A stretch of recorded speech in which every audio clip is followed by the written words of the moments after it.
হে guys, আমি Swarnanka and welcome to the new episode of my channel. তো এখন আমি কথা বলবো হচ্ছে আইসিসি টি20 ওয়ার্ল্ড কাপের 45 নম্বর ম্যাচ নিয়ে, যেটা হয়েছিল হচ্ছে সাউথ আফ্রিকা এবং ইংল্যান্ডের মধ্যে। 21 জন ম্যাচ হয়েছিল, গ্রুপ 2 এর ম্যাচ ছিল এবং এটা সুপার 8 মানে সুপার 8 পর্যায়ের 5 নম্বর ম্যাচ ছিল।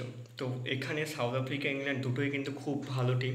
তো দুজনের মধ্যে পুরো টক্করে একটা বড় লড়াই হবে আগুন এবং জলের মধ্যে, সেটা তো অবশ্যই হওয়ার কথা ছিল এবং সেটাই হলো। সাউথ আফ্রিকা ফার্স্টে ব্যাটিং করতে নামলো, 20 ওভার খেলে তারা 163 রান করলো 6 উইকেটে। সাউথ আফ্রিকার রিজ আসলেন 19 রান, ডিকক হচ্ছে 35 রান করলো, ডেভিড ক্রো 43 রান এবং মার্ক রফস্টেন 1 রান করেছিল। জোফরা আগ্রা 3 উইকেট নিয়েছিল এবং আদিল রাশিদ এবং মোয়েন আলী 1টা উইকেট নিয়েছিল। জবাবে ইংল্যান্ড কিন্তু 20 ওভার টোটালি খেলেছিল, কিন্তু তারা একটু পিছিয়ে থাকলো রান থেকে। 156 রানে তাদের 6 উইকেট পড়ে গেল, কিন্তু তারা রানটা 7 রান পিছিয়ে থাকলো।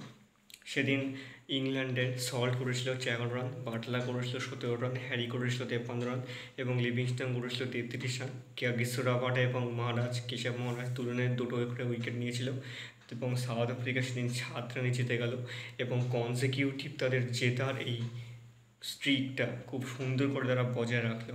দেখা যাক পরের ম্যাচে কী হয় এবং ইংল্যান্ডের ভাগ্য খোলে নাকি সেমিফাইনালে ভাগ্য খারাপ হয়ে যায়, সেটাই এখন দেখার। তো এই ছিল আজকের ভিডিও। ভালো লেগে থাকলে অবশ্যই চ্যানেলটিকে সাবস্ক্রাইব করে দিও।